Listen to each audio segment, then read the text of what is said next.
Hi everyone, I hope that you are doing okay in this pandemic, this exceptional time. Today we are going to begin a series of videos that tackle the domains of educational psychology. Together we had the domain of cognitive psychology in the 5th semester. Now it's time to begin the educational psychology. We begin this series of videos by the definition of educational psychology. So what is educational psychology? First of the definitions of this domain is that the educational psychology is the scientific discipline concerned with the development, evaluation, application of principles and theories of human learning.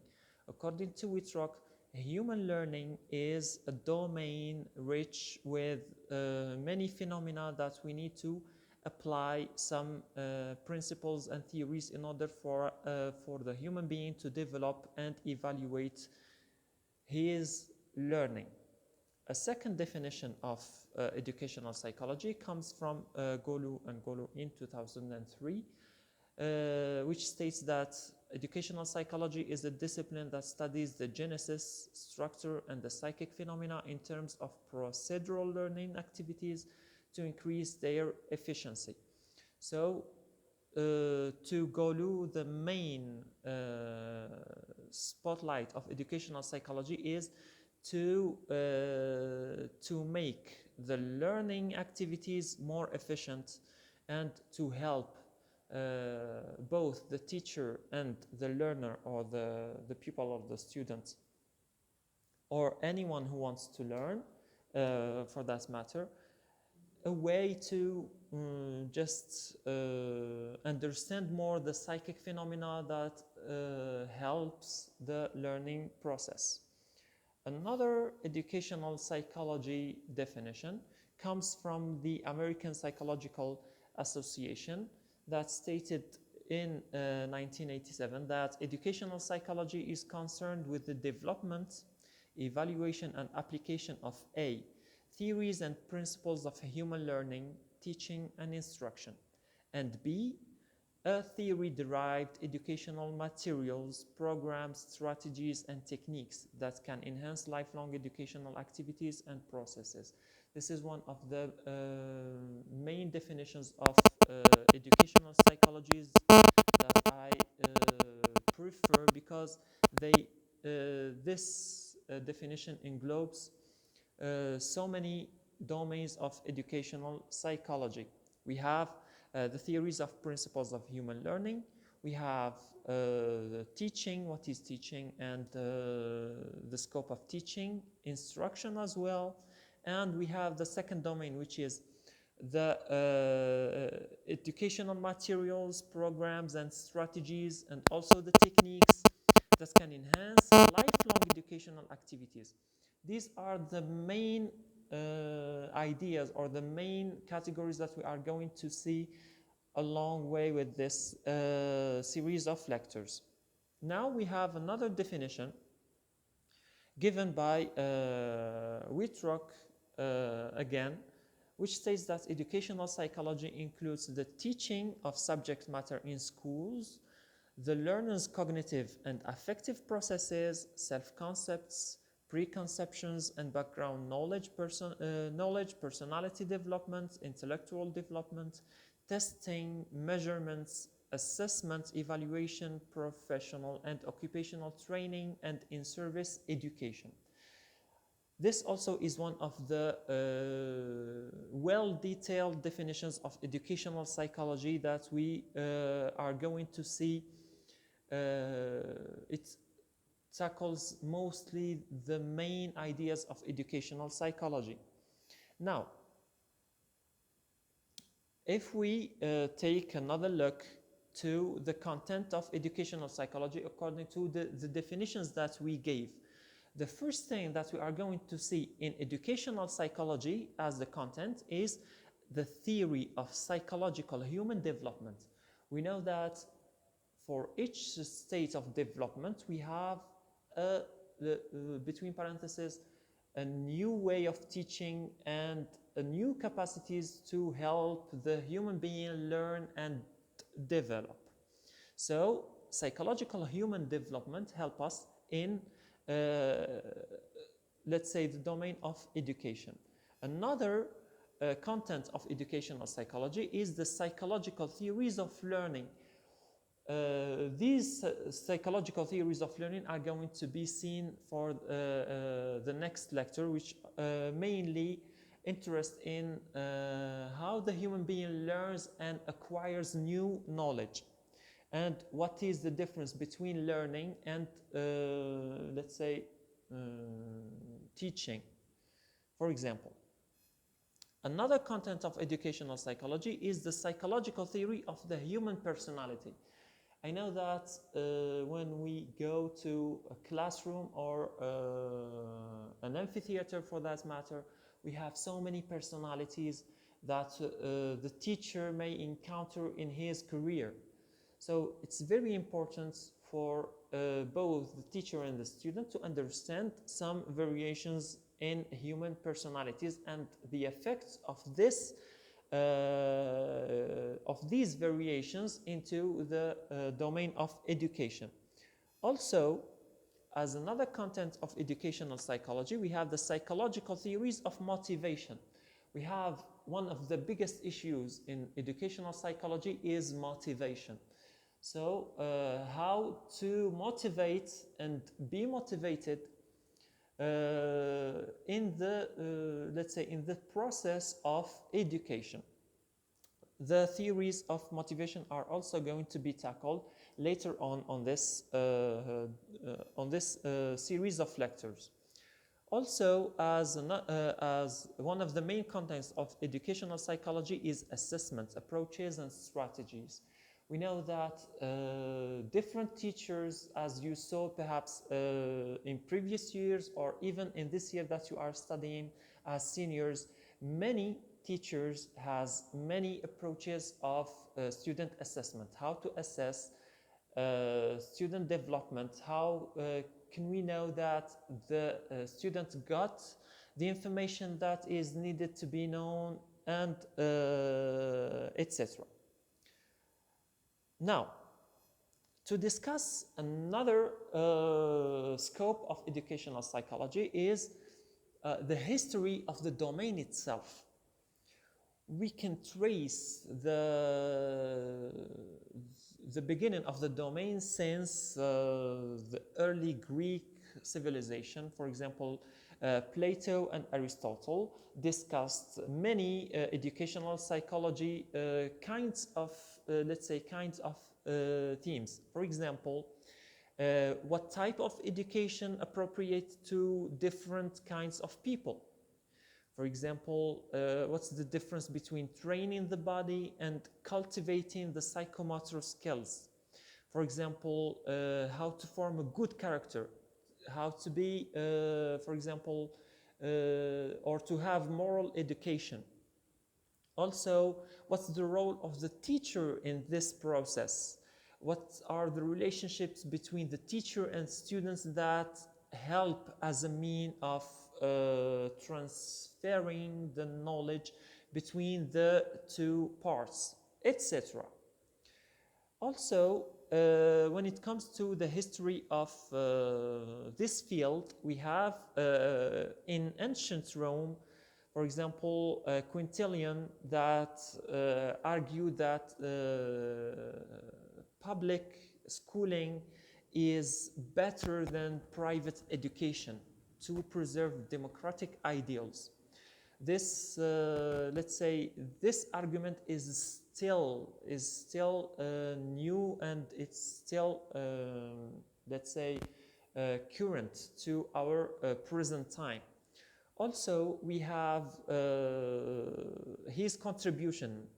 Quintilian contributed also to the domain of teaching. What is good teaching and what is a good learning environment?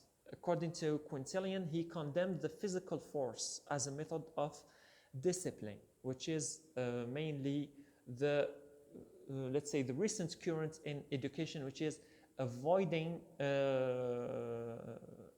any form of physical force to educate a person. Also, he gave a great idea, which is a good teaching plus an attractive curriculum can take care of most behavior problems. It means if you have a good program, a good curriculum, and a good teacher, the rest of the problems are going to just fade. I mean the behavioral problems that we face from time to time. If we move a little bit forward to another, let's say, pioneer of recognizing educational psychology, we must state Ibn Khaldun. We know that Ibn Khaldun has a great contribution when it comes to educational psychology, because he gave us, for example, how to divide the sciences into, for example, something concrete, something abstract, how to move from the concrete to the abstract, what are the first sciences that the child should acquire, and then what are the other domains or sciences that must be put on later. How can we form this, let's say, a survey from the first physical, let's say, a physical education to something more abstract.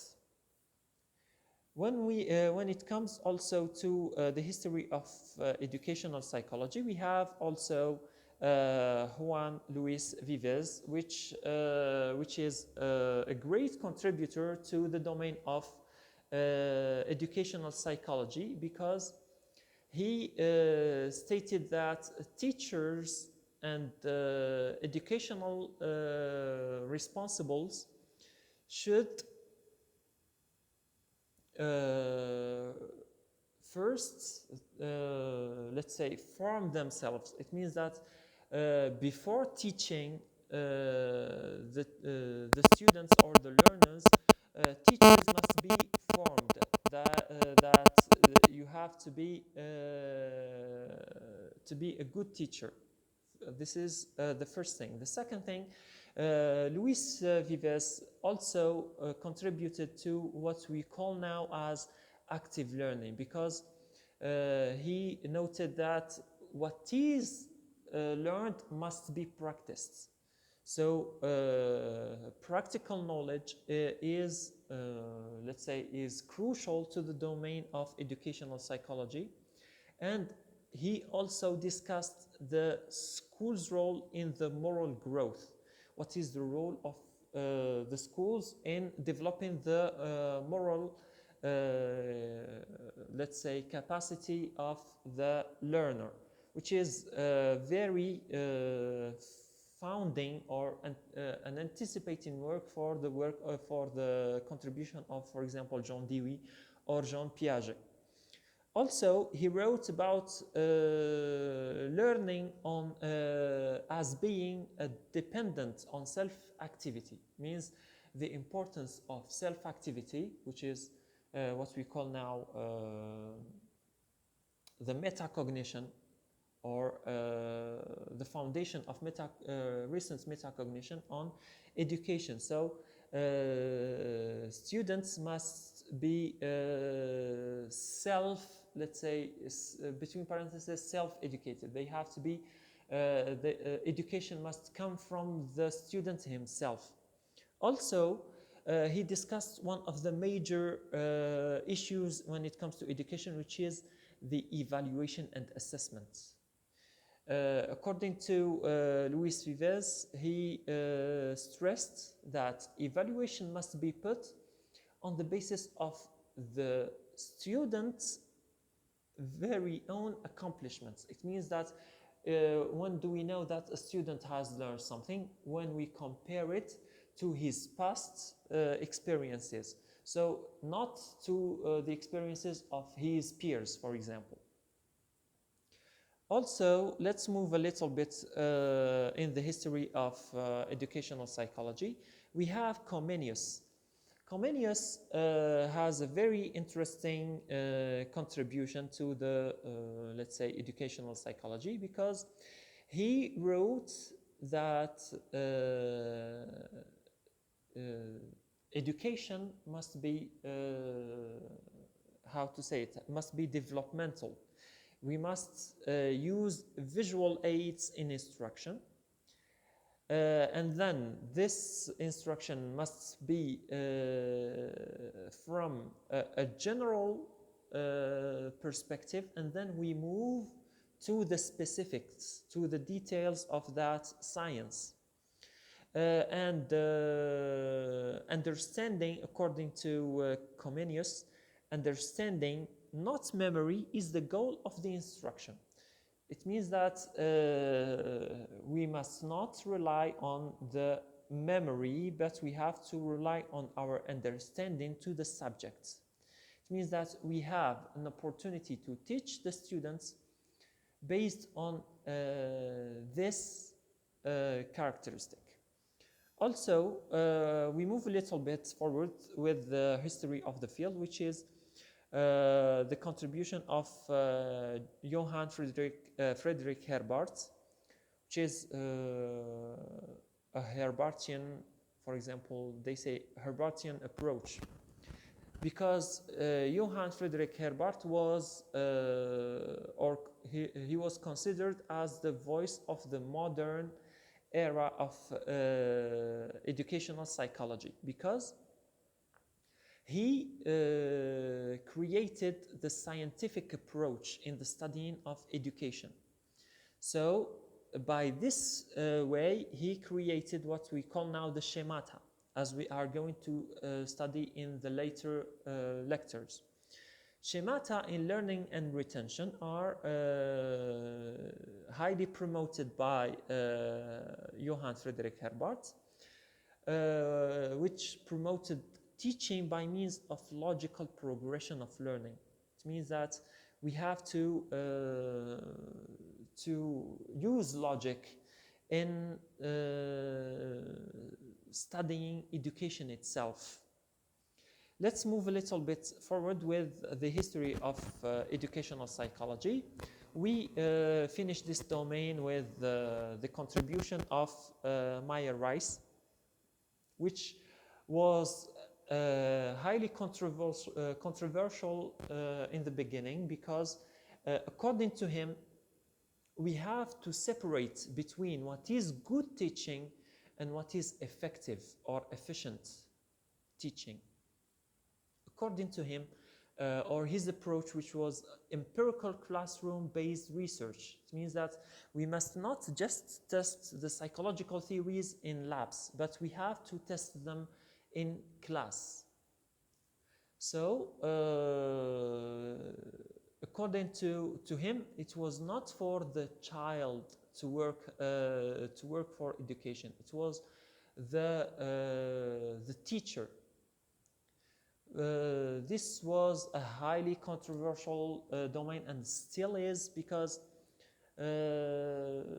what are the let's say the basics of the teacher, what are the basics of the learner, what are the basics of this interaction between the two, are mainly tackled till this day. Because taking a normative judgment as a good teacher, according to Joseph Meyer Reiss, what is a good teacher and what is efficient teacher is totally different. We need to understand that let's say the opposite of this approach came from psychology itself, because psychologists back then said that it was good for the child to work on his memory. It means to memorize things, and plus the child must obey, must concentrate on the lecture. It means all the burden of the process goes to the learner. But Reiss gave another perspective, which is how to make a teacher effective, not only good teaching, not only a good teacher, but an effective, efficient one. It means moving from the normative judgment to a more empirical judgment, scientific judgment. Let's just stop with the history in here. I know that we have, for example, the fathers of educational psychology that we may encounter later in the lectures, for example, William James and Stanley Hall and John Dewey. I know that we are going to tackle these three in the proper time. Now, if we discuss the relationship between educational psychology as a discipline and the other disciplines. I know that many of you, and this happened last year a lot, many of you got a bit confused between didactics and educational psychology. So what is the relationship between the two disciplines? What are the main similarities and differences between the two? Let's start this relationship by pointing out the famous triangle of didactics, which is the didactic triangle. As you can see, the didactic triangle is mainly based on the teacher, the student, the subject. So the main scope of didactics is this triangle. But educational psychology is more general. We can say that they help each other when it comes to the scope of the study, because sometimes we find some research in educational psychology that states didactics and vice versa. Sometimes we find studies in didactics that are entitled as educational psychology.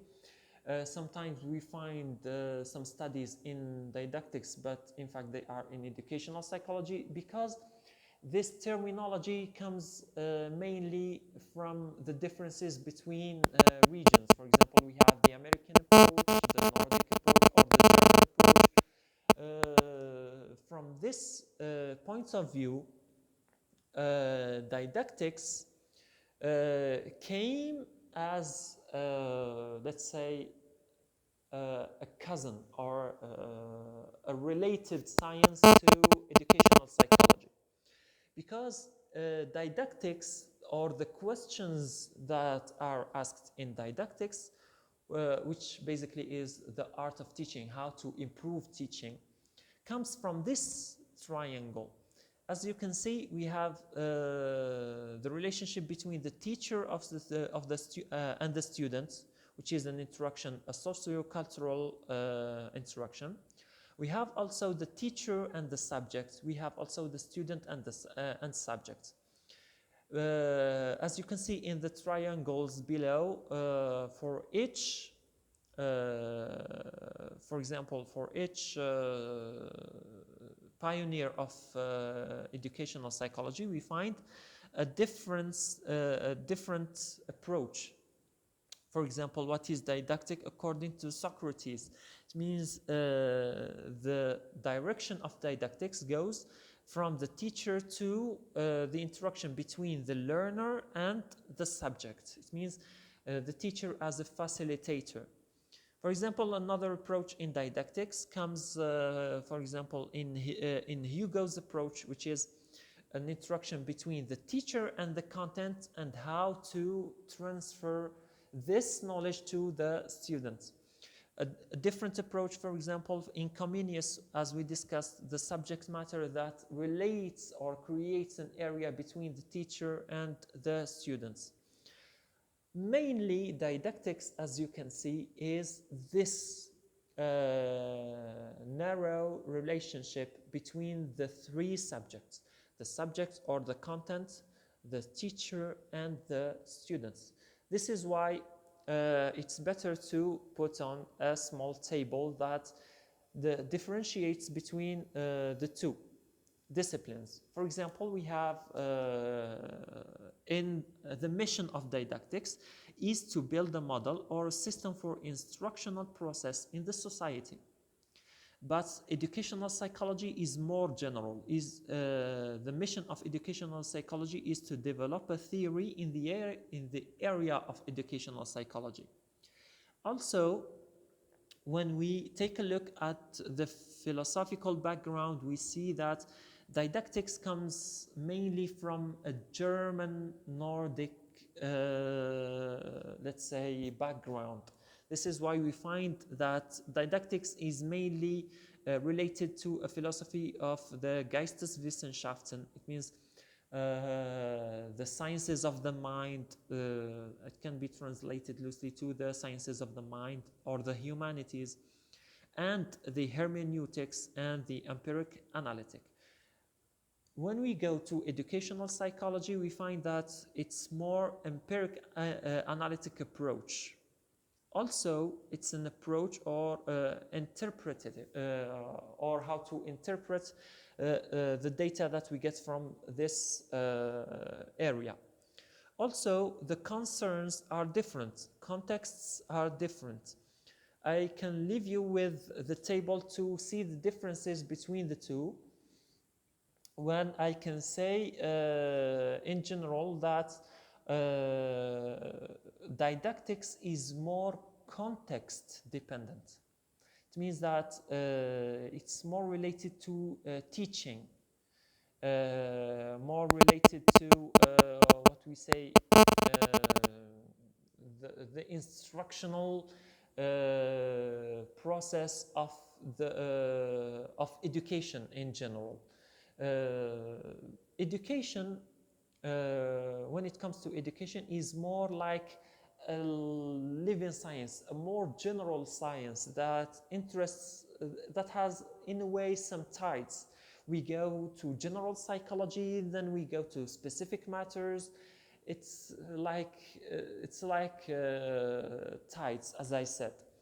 Also, models of the didactics are based on curricular context. It means that we have a curriculum which leads us to what we call now curriculum theory. We are going to state curriculum theory in a moment.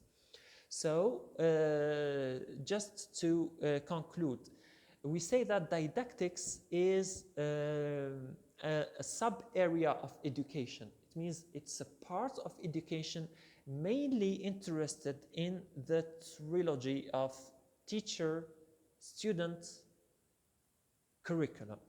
This is didactics, but educational psychology goes larger than this, this approach.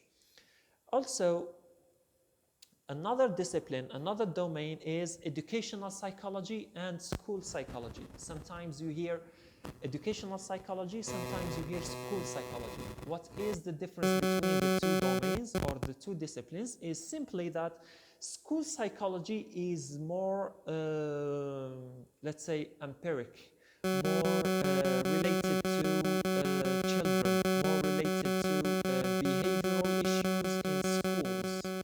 This is why we call it school psychology. Educational psychology concentrates on the macro level, the educational system itself, not only schools. Also, educational psychology focus on adult learners, which we will find in pedagogy and andragogy in a moment. We know that another discipline in educational psychology is related to educational philosophy. We have so many approaches in philosophy that are related in general to the domain of education. Each approach comes with its own theories, its own points of view on on education as a process or as, for example, a reality, and so on. For example, we have idealism. In the philosophical approach of idealism, we see that reality is spiritual. So we say that values are absolute. So the approach in education here goes to some, let's say, eternal values. But when we change the philosophy from the idealism to realism, we find that realists tend to see the reality as an objective, let's say, objective matter, which is which tells us a lot about the values. But the values in realism are more related to natural laws. This is why knowing, according to this philosophy, consists of sensation and abstraction. It's more empirical, more, let's say, scientific or experimental. We are going to discuss experiential learning perhaps in a few lectures later. In general, for example, another example is pragmatism. For example, in the pragmatic approach, we have the reality as an interaction of the individual with the environment. So the values are situational, which is a little bit problematic when it comes to the shift. If we had an educational system that was based on idealism and then we shift to pragmatism, we will find a little bit let's say, difficulties. Now, to be brief, another discipline that has a relationship to educational psychology is pedagogy and andragogy. So what is the relationship between pedagogy and andragogy? We can say that pedagogy is in general the methodology of teaching and learning. It means how to prepare the content, how to present it, how to connect the assets, how to put the asset together in order for it to work, and so on. Pedagogy is more like a methodology to educational psychology. But educational psychology and andragogy are practically the same. We know that pedagogy is related to the learner who is less than 18, or the children, pupils. Andragogy is, let's say, is more focused on teaching the adults. This is why they are a little bit different from each other, but in each difference, we find that educational psychology helps in a way. For example, when we discuss, for example, motivation. In pedagogy, we have extrinsic motivation, which is based on external, let's say, stimuli. When it comes to andragogy, motivation must be intrinsic. It means the person is adult. He knows what he is doing. He must learn from his own. But the inner motivation sometimes goes harder, which is why we need to understand the theories of motivation that is given to us by educational psychology. Another domain that is related to educational psychology is curriculum theory. What is curriculum theory? Curriculum theory is the branch of the studies that is related to how to design the curriculum, the program that we are teaching. What is the relationship between the students and the curriculum? We want the student to achieve some knowledge. This knowledge must be given, for example, in processes, in modules, in order for us to achieve what we call a curriculum. We have, for example, the situation, the intents, for example, teaching and learning, the assessment, how it must be, how to organize the curriculum, how to, for example, to organize the curriculum into blocks and units, and, for example, a timetable. You have a simple example, which is the curriculum to a future teacher, as you are now. You studied for 3 years. For these 3 years, you had modules, and each module is related to the other. For each module, you have units, you have a timetable, in order for you, after three years, to achieve what we call a curriculum, or a sum of capacities designed for you to get what you are achieving right now. Let's go briefly to the system of educational psychology. Educational psychology is related to a system, which means that it is mainly general. We have, as education, we have an input, process, and then output. These three are related to what we call the educational objectives or goals. These objectives is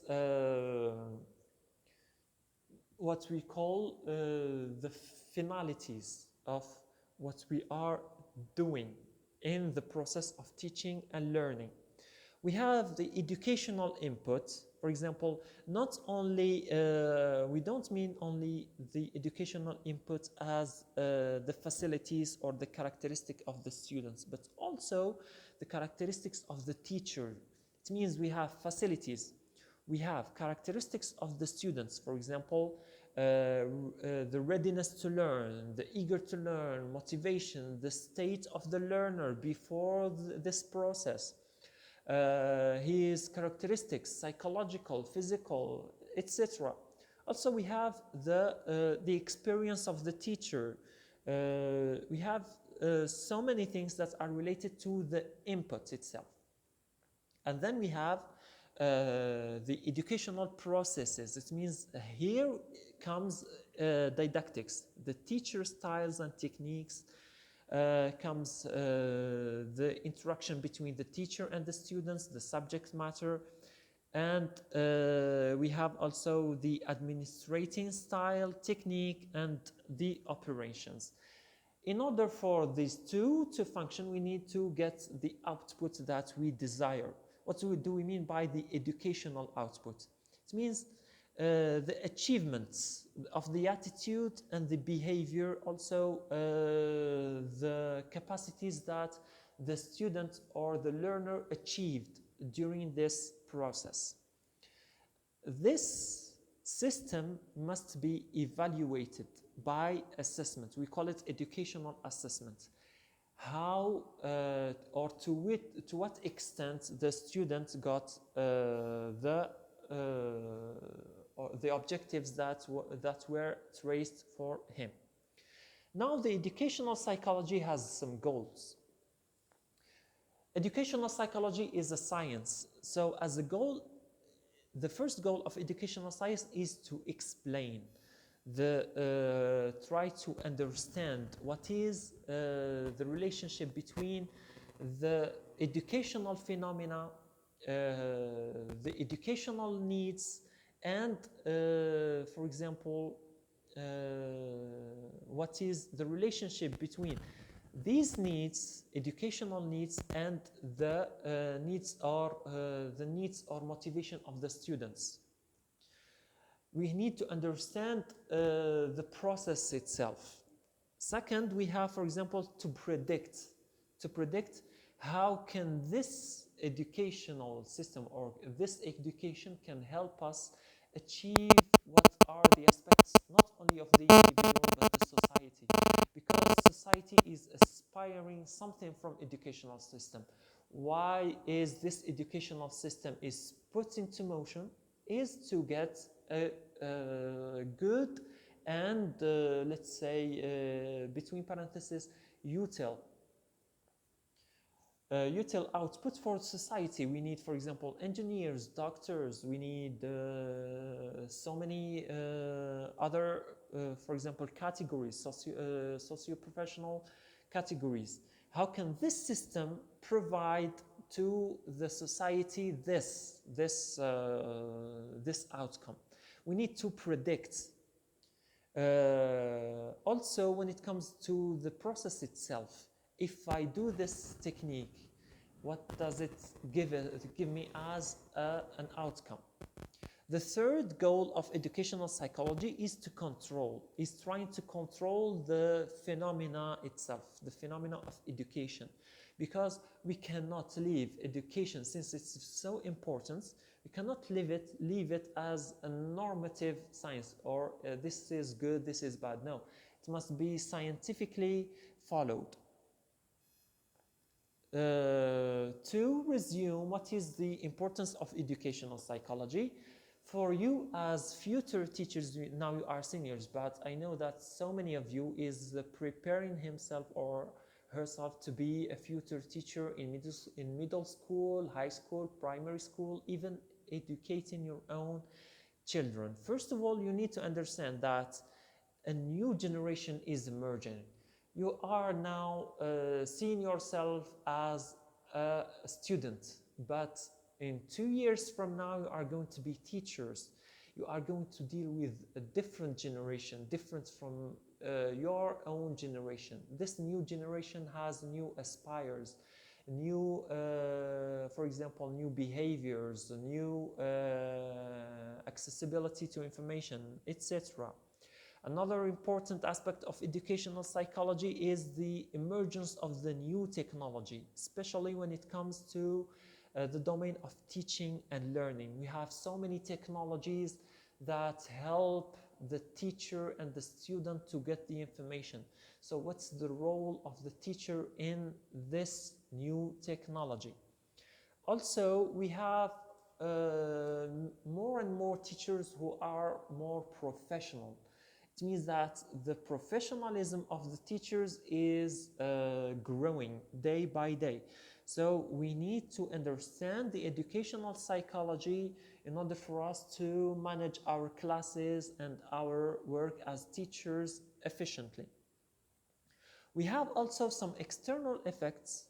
We have, for example, society, which aspires things differently from the educational system. We have the job market. For example, you are teaching English in a job market, for example, that aspires to get, for example, certain, let's say, outcome from this teaching, etc. We have also the international effects. So many information, so many data comes from the international level. This is why we need to understand more educational psychology. What does this international effect has to do with the behavior of the teacher and the students, both inside the class and outside the class? I hope that this lecture is going to find you well. We will discuss for the next lecture the learning process and what is teaching and learning from a psychological perspective. From this moment to that moment, inshallah, I wish you all the best and see you inshallah.